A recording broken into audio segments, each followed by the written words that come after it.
Sää täällä Etelä-Pohjanmaalla on Paratin kannalta erinomainen. Aurinko paistaa lähes pilvettömältä taivaalta, pakkasta. Hyvän sään takia nähdään tässä itsenäisyyspäivän Paratissa myöskin ilmavoimien ylilento. Parat-joukot ovat juuri kokoontuneet katselmusta varten tänne Seinäjoen keskustaan.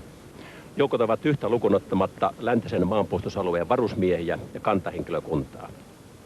Ja ennen Paratin alkua ehdimme vielä tarkastella Seinäjokea ja sen jälkeen koko Pohjanmaata maanpuolustuksen kannalta.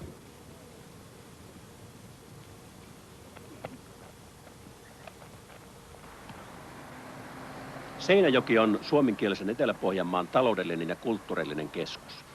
Asukkaita on runsaat 28 000. Kaupunkioikeudet vuonna 1960 saanut Seinäjoki on kasvanut 5 rautatien solmukohtaan. Seinäjokelaiset itse esittelevät mielellään Alvar Aallon suunnittelemaa hallinto- ja kulttuurikeskusta, jonka näkyvin maamerkki on Lakeuden risti. Sen välittömään läheisyyteen keskittyvät myös paraditapahtumat. Puolustusvoimien organisaatiossa Seinäjoki ympäristökuntineen on ollut tärkeää aluetta. Seinäjoella on 60 vuoden ajan toiminut sotilaspiirin esikunta. Kun puolustusvoimien hallintoa uudistettiin viime vuodenvaihteessa, maan kaikki sotilaspiirit lakkautettiin. Uuden sotilasläänin esikunta on Vaasassa ja Seinäjoelle jäi vain sotilastoimisto. Täällä puhutaankin jo maanpuolustuksellisen tyhjiön muodostumisesta Seinäjoen alueelle. Tätä väitettyä tyhjiötä aiotaan täyttää vapaaehtoisen maanpuolustustyön avulla. Siitä Etelä-Pohjanmaalla onkin vankat perinteet aina nuijasodasta lähtien jääkäriliikkeeseen ja suojeluskuntatyöhön asti. Niiden työtä on jatkanut nykypäivän reserviläisjärjestöjen ja maanpuolustuskiltojen ansiokas toiminta. Pohjanmaan suurin joukko-osasto on Vaasan rannikkopatteristo. Se kouluttaa vuosittain yhteensä noin 1000 varusmiestä ja reserviläistä. Ensi vuonna tulee kuluneeksi 30 vuotta siitä, kun patteristo siirtyi Vaasaan. Tykistökoulutuksen lisäksi miehet saavat kokemusta muun muassa asutuskeskustaistelusta.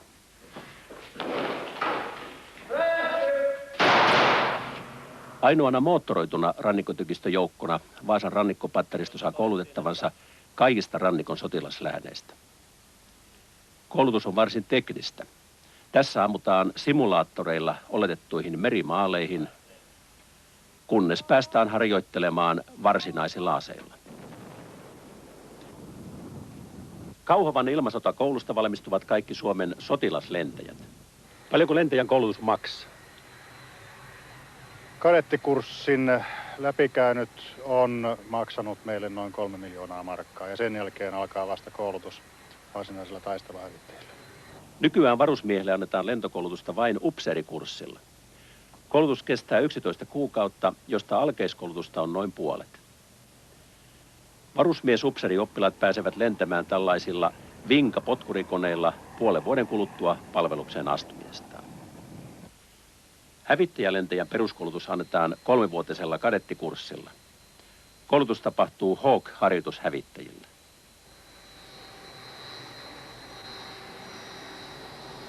Vaaditaanko lentäjiltä vielä sitoumus palvella tietty vuosimäärä ilmavoimissa? Kyllä. Kun nuori mies on päättänyt ryhtyä ilmavoimiin lentäjän ammattiin, hän menee kadettikurssille ja ennen kuin lentokoulutus kadettikurssilla alkaa, hän tekee 10,5 vuoden sitoumuksen.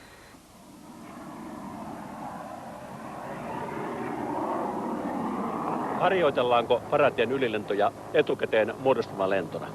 Ei varsinaisesti. Lentotaito sinänsä kuuluu koulutusohjelmien mukaan saavutettuun koulutustasoon. Osaston johtaja lentää askelmerkit ennen paratia. Puolustusvoimien lääkintävarikko täytti tänä vuonna myös 75 vuotta. Ilmajoella varikko on toiminut vuodesta 1949 lähtien. Lääkintävarikon tärkein tehtävä on pakata uudet kenttälääkintävarusteet ja jakaa ne joukoille. Tällä tavalla taataan rauhan aikana lääkintäjoukkojen koulutus- ja poikkeusoloissa taistelujoukkojen lääkintähuolto. Lääkintävarikkoa uhkasi siirto pois Etelä-Pohjanmaalta, mutta syksyllä tehtiin päätös sen pysymisestä Ilmajoella. Tämä on Lohtajan Vattajaniemi, runsaat 30 kilometriä Kokkolasta pohjoiseen. Vattajaniemi on Pohjoismaiden suurin yhtenäinen hiekka-alue. Tuolla noin kilometrin päässä aukenevatkin lähes 10 kilometrin mittaiset upeat hiekkarannat. Auringonpalvoja täällä ei kuitenkaan kesäisinkään näy, ja syy on tässä. Näissä kuvissa ampuvat asekoulun vääpelikursilaiset maamaaleihin.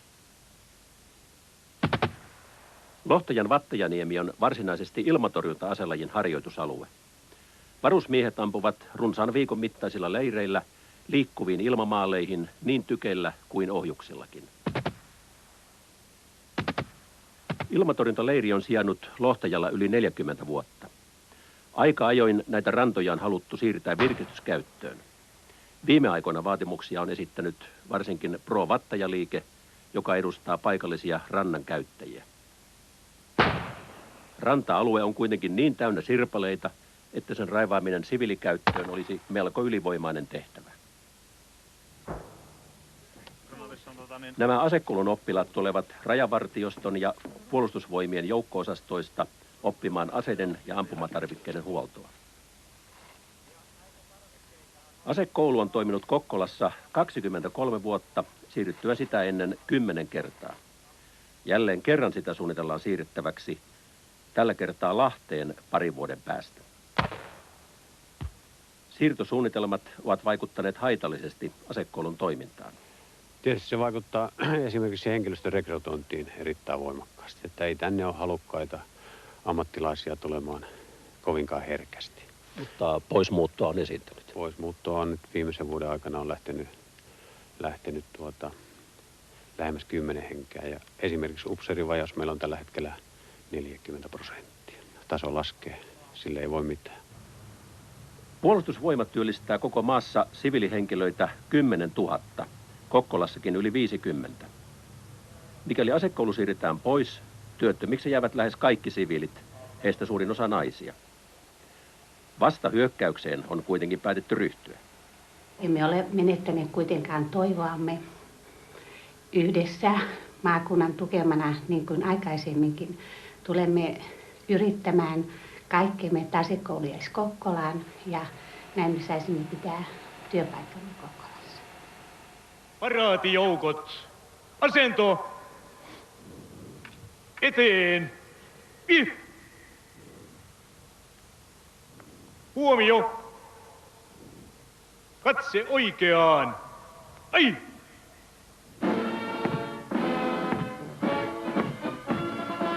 Ja nyt takaisin paraatikentälle, jossa joukot ovat valmiina paraatikatselmukseen.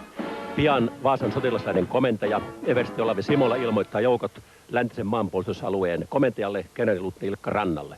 Kenraali, paraatijoukot järjestyneet Puolustusvoimien juhlavuoden itsenäisyyspäivän valtakunnalliseen paraatiin katselmustanne varten.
Hyvää päivää, paraatijoukot.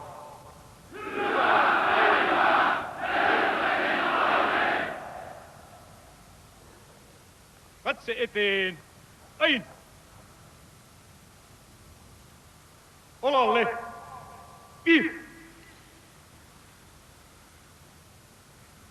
Jalalle.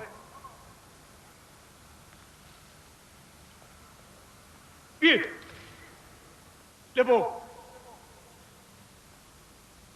Nyt seuraa kenttähartaus, jonka aluksi soittokunta soittaa von Koettenin hymnin.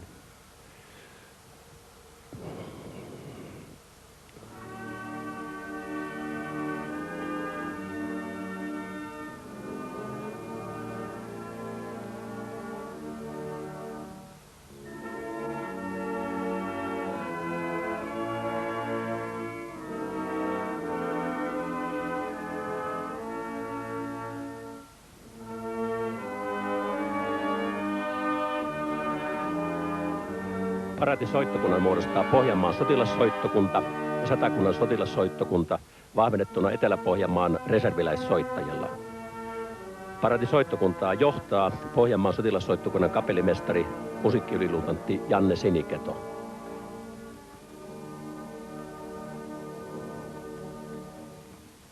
Ja sitten rukoukseen soitto.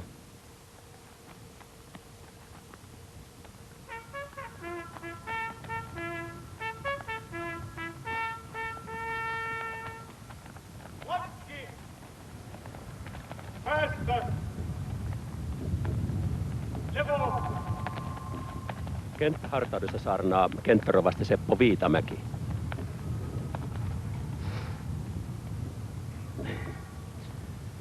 Pari viikkoa sitten oli tämän maakunnan lehdessä otsikko: isänmaallisilla puheilla paljon kuulijoita Seinäjoella. Näin on tänäänkin. Paljon kuulijoita. Maakunta on liikkeellä. Näillä lakeuksilla palaa isänmaan rakkauden tuli omaleimaisen väkevänä. Siitä on monenlaista näyttöä läpi historian, eikä se polte sammu aivan pienistä. Näillä lakeuksilla on aina osattu tarttua sanan tekemisen toteutuksiin. Tulokset tunnetaan. Veteraanit ovat tämän juhlapäivän sankarit sodan ja työn kautta. Meillä nuoremmilla on karhean juhlallinen kunnia olla kanssanne täällä tänään juhlavuoden tapahtumassa. Te tiedätte ja opetatte, ettei ole suurempaa rakkautta kuin se toisten puolesta kuluminen, elämänsä antaminen. Eikä sellaista elämän ehdokasta ole, joka isotellen asettuu rinnallenne. Lakki on otettava päästä oikealla hetkellä, teitä katsellen. Me marssimme ja ajamme ja lennämme Lakeuden ristin vaikuttavan kirkontornin ohitse. Se piirtyy tämän paraatin kuviin. Hyvä niin.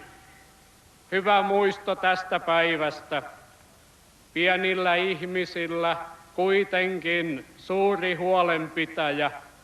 Risti on sen muistuttaja siitä oikeasta isänmaasta, jota saa rakastaa jo näillä vähilläkin taidoilla. Rukoilkaamme.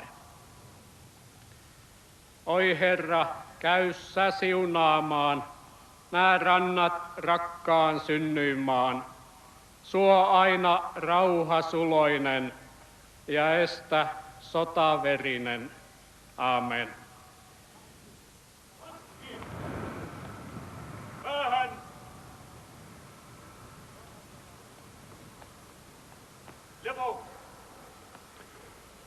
Katselmuksen lopuksi kuullaan kenraaliluutnantti Ilkka Rannan paraatipuhe.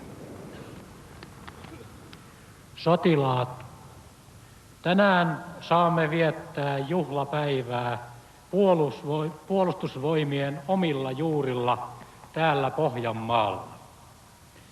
Maanpuolustuksemme historia on kauttaaltaan vaikuttava ja kunniakas. Me tämän päivän sotilaat ajattelemme kiitollisin mielin veteraanejamme, niitä miehiä ja naisia, jotka ovat isänmaatamme puolustaneet ja rakentaneet. Olemme heiltä saaneet arvokkaan ja velvoittavan perinnön, tämän itsenäisen isänmaan. Tulevaisuuden turvallisuustilanteet ja riskit ovat vaikeasti arvioitavissa. Muutokset Euroopassakin ovat olleet suorastaan mullistavat. Turvallisuusjärjestelmät ovat vasta muotoutumassa. Maamme neuvottelee parhaillaan mahdollisen Euroopan liiton jäsenyyden ehdoista. Lähtökohtana näille neuvotteluille on valtionjohtomme selkeä linjaus omasta turvallisuusasemastamme muutosten keskellä, sotilaallinen liittoutumattomuus ja itsenäinen puolustus. Se on vakaa ja kestävä perusta epävarmankin tulevaisuuden varalle. Tulemme vastakin tarvitsemaan oman uskottavan puolustuskyvyn. Se on turvallisuutta ja vakautta edistävä tekijä niin lähiympäristössämme kuin laajemminkin. Laajan maamme uskottava puolustus edellyttää suhteellisen paljon joukkoja, alueellista puolustusjärjestelmää ja siten mittavaa reserviä. Nämä tekijät toteutuvat vain yleisen asevelvollisuuden kautta. Siksi asevelvollisuus on meille avaintekijä, jonka toimivuutta on kaikin tavoin varjeltava ja edistävä. Te tämän päivän varusmiehet kannatte nyt osaltanne vastuuta maanpuolustuksestamme. Koulutustavoitteenne ovat vaativat ja monipuoliset. Hyvistä koulutustuloksista päätellen uskon, että olette kokeneet monet tehtävät haastavina ja mielenkiintoisinakin. Palvelusaikanne jälkeen vastuunne jatkuu kunniakkaan reservimme riveissä ja toivottavasti myöskin vapaaehtoisen maanpuolustustyön kentässä. On ollut rohkaisevaa havaita, että jatkuvasti suuri valtaosa asevelvollisistamme, niin varusmiehet kuin reserviläiset, palvelevat täysin moitteettomasti ja erinomaisin tuloksin. Ylpeyttä tuntien olemme eri tilaisuuksissa tai harjoituksissa esitelleet varusmies- ja reserviläiskoulutustamme sekä omille kansalaisillemme että ulkomaisille vieraille. On toki selvää, että koulutusjärjestelmämme on säästöponnistustenkin lomassa jatkuvan kehittelyn alaisena ja parannettavaa varmasti löytyy. Kokonaisuutena voimme kuitenkin arvioida, että asevelvollinen järjestelmämme toimii ja kestää ankarankin kansainvälisen vertailun. Meillä on täysi syy uskoa, että näin on myöskin tulevaisuudessa. Me suomalaiset olemme tottuneet itse hoitamaan omat asiamme, myöskin puolustuksemme. Puolustustahtomme on eräs korkeimpia kansakuntien joukossa. Suomi on puolustamisen arvoinen isänmaa. Sitä puolustetaan tehokkaasti, jos tarve vaatii. Kohottakaamme kolminkertainen eläköön isänmaalle. Eläköön! Eläköön! Eläköön!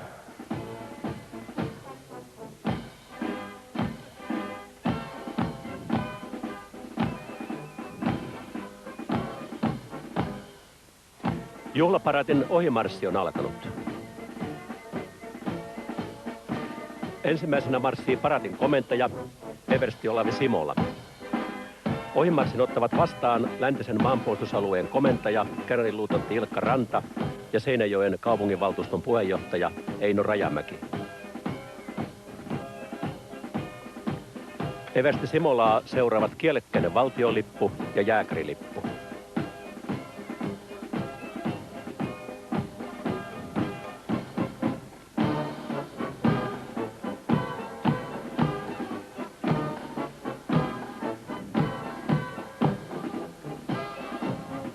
Ensimmäisenä paraatiosastona nähdään veteraanijärjestöjen lippulinna, jota johtaa lääkintä-everstiluutnantti EVP Hermanni Haapoja.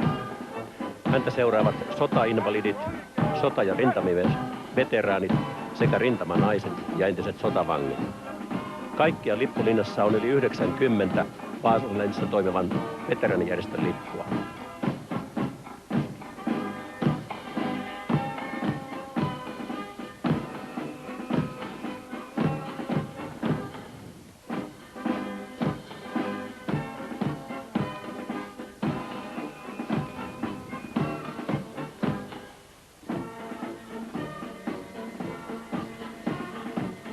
Vaasan sotilasläänin osastoon kuuluvat Vaasan sotilasläänin esikunta ja esikuntaosasto,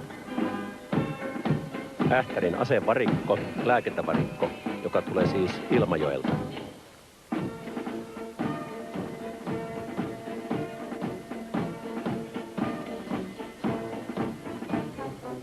Ilmavoimien ylilennon lähestyessä ohimarssipaikalle saapuu Ilmavoimien edustajana Kauhavan ilmasotakoulun paraatiosasto.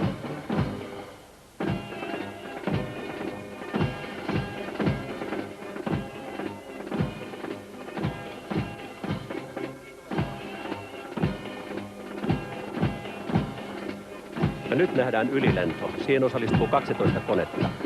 Aluksi tulee 2 4 koneen Hawk-parvea.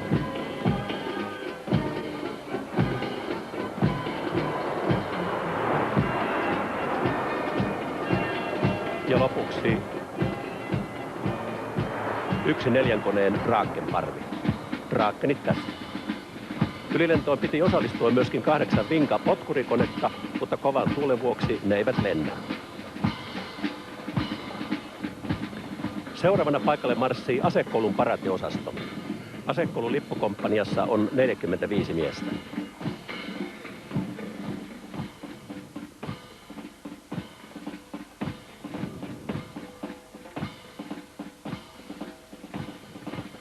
Merivoimia paraatissa edustaa Saaristomeren laivasto. Sen lippukomppaniassa on runsaat 60 miestä. Saaristomeren laivaston päätukikohta sijaitsee Turun Pansiossa ja se on Merivoimien komentajan alainen joukko-osasto. Sen toiminta-alueena on Saaristomeri ja eteläinen Pohjanlahti.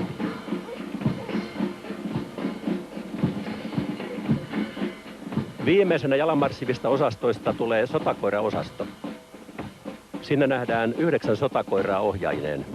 Ne tulevat Ähtärin asevarikolta ja Kokkolan varasto-osastolta.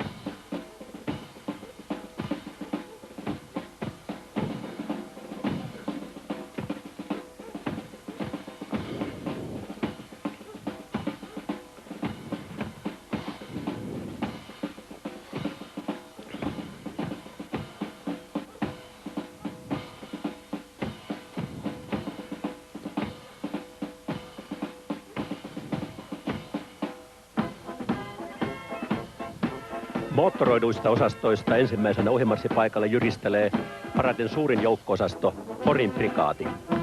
Siinä on 190 miestä ja 25 ajoneuvoa. Porin prikaati on maamme suurimpia jalkaväen koulutuskeskuksia. Se kouluttaa Säkylän huoverinteellä noin 2500 varusmiestä ja yli 2000 reserviläistä vuosittain. Koulutus kattaa jalkaväen tehtävien lisäksi yhä laajenevan pioneerikoulutuksen. Jääkärikomppanian ajoneuvoina on Pasi panssariajoneuvot.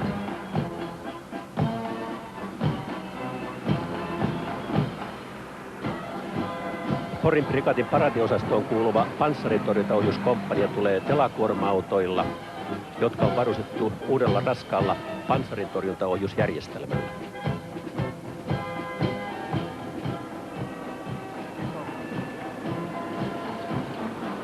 Ja näiden maastokuorma-autojen vetäminä on Granaatinheitin komppanian 120 mm raskaat heittimet. Seuraavana osastona saapuu Varsinais-Suomen ilmatorjuntarykmentin ensimmäinen IT-patteri. Rykmentin sijoituspaikka on Turun kaupungin Heikkilän kasarmialue. Siellä koulutetaan vuosittain 600 miestä ilmatorjunnan tehtäviin, 450 autonkuljettajaa ja 130 viestimiestä. Aseistuksena nähdään maastokuorma-autojen lavoilla 2 23 mm ilmatorjunnan tykkiä,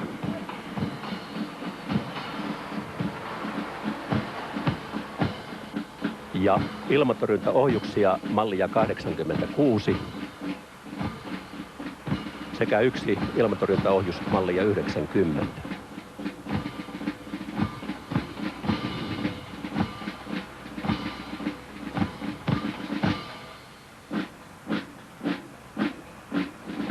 Keski-Suomen rykmentti on ainoa joukko-osasto, joka tulee läntisen maanpuolustusalueen ulkopuolelta. Rykmentin sijaintipaikka on Keuruu, jossa runsas vuosi sitten perustettu joukko-osasto antaa koulutusta viesti-, pioneeri- ja suojeluhenkilöstölle, vuosittain yhteensä yli 2000 miehelle.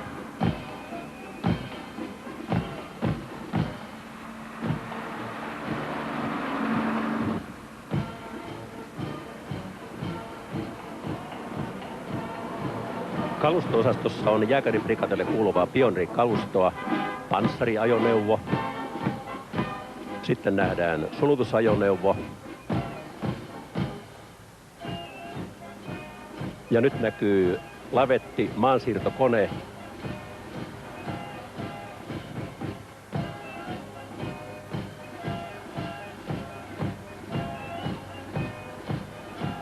Sitä seuraa silta-ajoneuvo. Ja lopuksi vielä raivausajoneuvo. Raivausajoneuvo on kotimainen Sisun valmistama.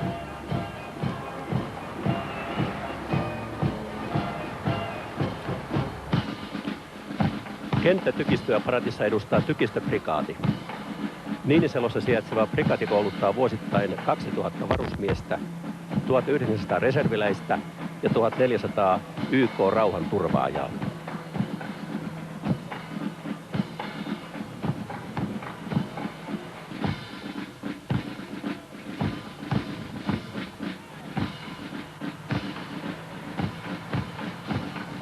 Tykistöprikaatin aseistuksena paratissa nähdään maastokuorma-autojen vetäminä 6 Tampellan 155 mm kanunaa,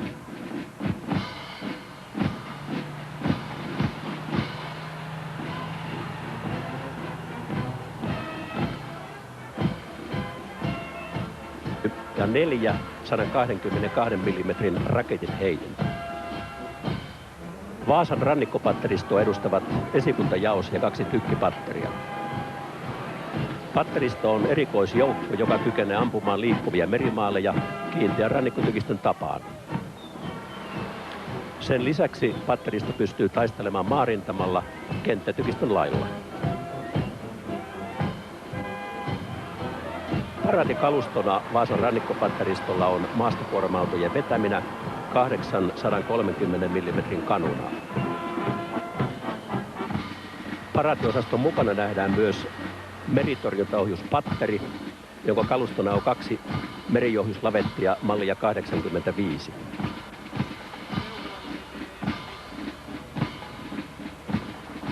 Patteri on lainassa Turun rannikkorykmentiltä. Paraatin päättää maanpuolustusjärjestöjen lippulinna.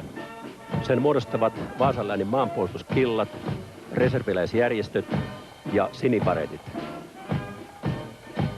Lippuja on 60 ja marssioita toista sataa. Tässä todella juhlava päätös Puolustusvoimien juhlavuoden itsenäisyyspäivän paraatille täältä Seinäjoelta.